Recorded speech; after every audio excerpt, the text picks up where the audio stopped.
Our next artist is Sofonisba Engisola. Now, she is the first female artist that we're looking at in this class. Whoa, yeah, female artist, yeah! She's not the very first female artist, but she's the first that we are going to be focusing on in this class this semester. Now, Sofonisba Engisola, she is the daughter to the painter and humanist Amilcare Engisola. And here is her self-portrait, Sofonisba's self-portrait. And this is a painting she did of her father and her younger brother and younger sister and the family dog. Now, Sofonisba Engisola, her name is not only fun to say, but she was an amazing figure in history. Not a lot of scholarship has been done on her because, well, she's a woman, and also current scholarship has been difficult, or I should say current art historians' research into her has been difficult because most of her work was lost in a studio fire later on in her career. But we're going to look at some artworks and focus in on a couple of them. Her dad, as I mentioned, was a painter and a humanist, and as such, he cultivated the arts in all of his children, including the girls. He didn't think just boys could be educated, that women had a mind and a brain and had value and beauty. And so he encouraged Sofonisba and her younger sisters to learn music and poetry and painting. What we often see in the history of art is that prominent female artists are made as such because their fathers are artists and they live and they work near and around their daughters and train the daughters who then establish their own careers. And that's the case with Sofonisba. When she was younger, her father sent a few of her sketches to his buddy Michelangelo, who later wrote a critique of her work, and he said that she was really good. He gave her some really high praise. She would go on to have famous students working under her, men who learned, and she was the master and they were the apprentices. Here's another image. In 1559, she was hired as the Spanish court painter to the Queen of Spain, Elizabeth of Valois. So Sofonisba left Italy and moved to Spain to be the teacher of painting to the Queen of Spain. That's a big deal.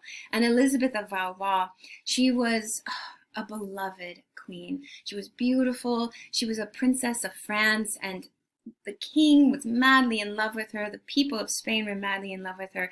And he set Sofonisba up with a studio in the palace to work and teach Elizabeth.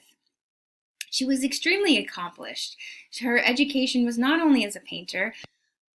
Engisola was also an accomplished musician and a humanist scholar in her own right. Now, when Elizabeth, or her Spanish name Isabella, she passed away very suddenly at the age of 23. She died in childbirth.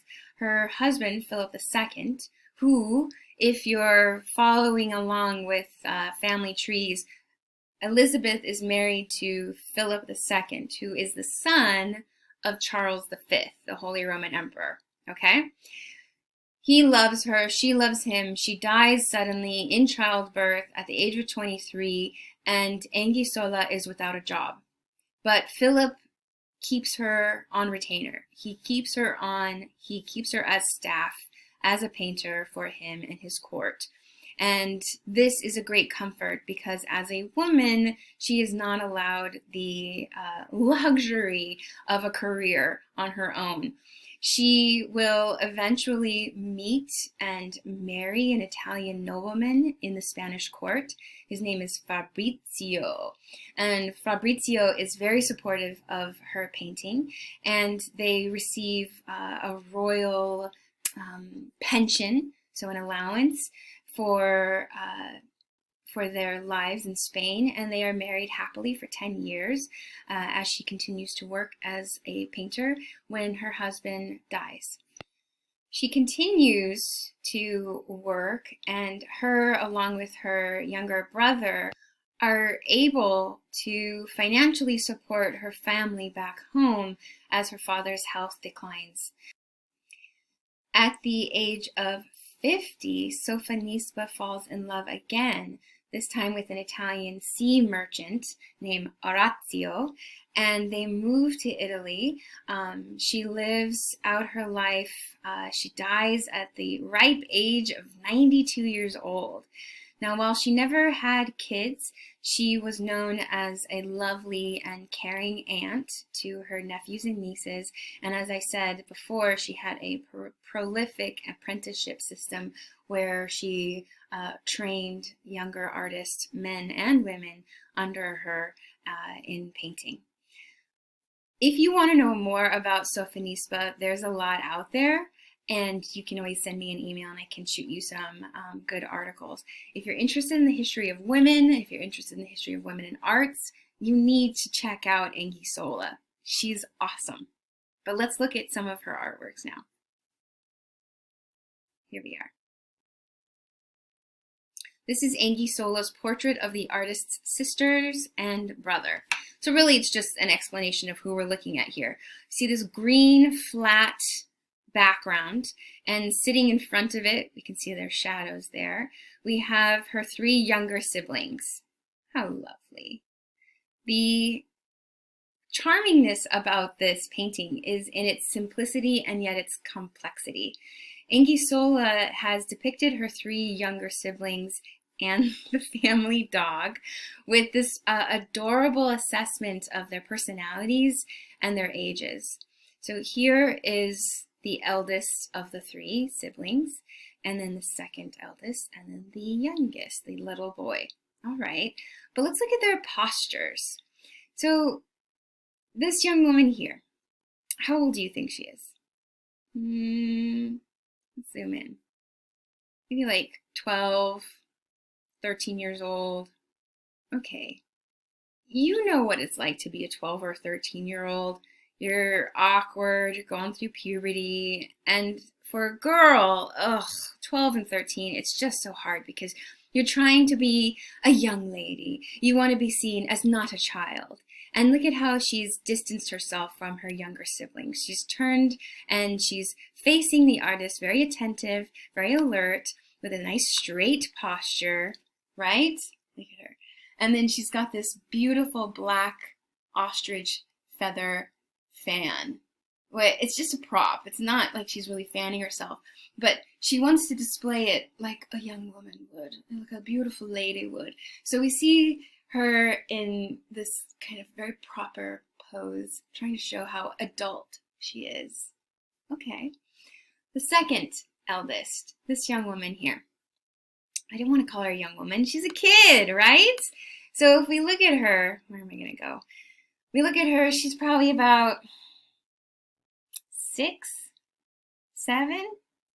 And while she's, of the age where she can sit, 6 and 7-year-olds, sit here, focus. Well, they'll sit, but they won't necessarily focus. They've got too much energy, too many thoughts.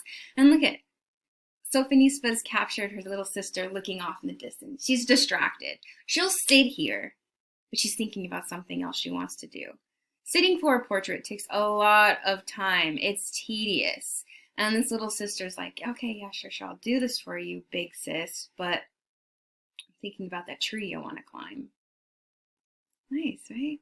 Okay, now let's look at this guy here in the middle.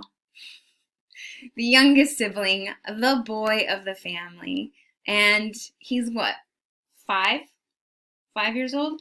And he's holding in his hands this adorable dog. So let's think about what we know about 5-year-old boys. They're crazy, they're rambunctious, they run all over the place. You try to get a 5-year-old to sit still for a portrait. He's not even sitting, he's standing, and he's aggravated. He's like, oh, the dog, Sophonisba, don't forget to put the dog in the painting. I'll hold him, I'll hold the dog. So we got this like ball of energy in this little guy, but he's also sweet and so innocent. And we see that not only in his eyes that are alert. What are you doing? What's going on? Huh? Huh? We also see it in the dog, this kind of comfort and companionship, right? So this is a wonderful example of Sophonisba's style and her attention to these kind of minute elements and details of personality. But how is it mannerist? Great question. Hyper idealized. Look at these two young girls. Their dresses perfectly match. They're wearing these fantastic emerald green and mustard yellow striped gowns of silk with this ribbon across. They're elaborate, they're expensive gowns, and they match. That striped fabric would be more expensive than a plain pattern fabric. Look at their jewelry that they have on, their matching necklaces and chokers. Ooh, ah.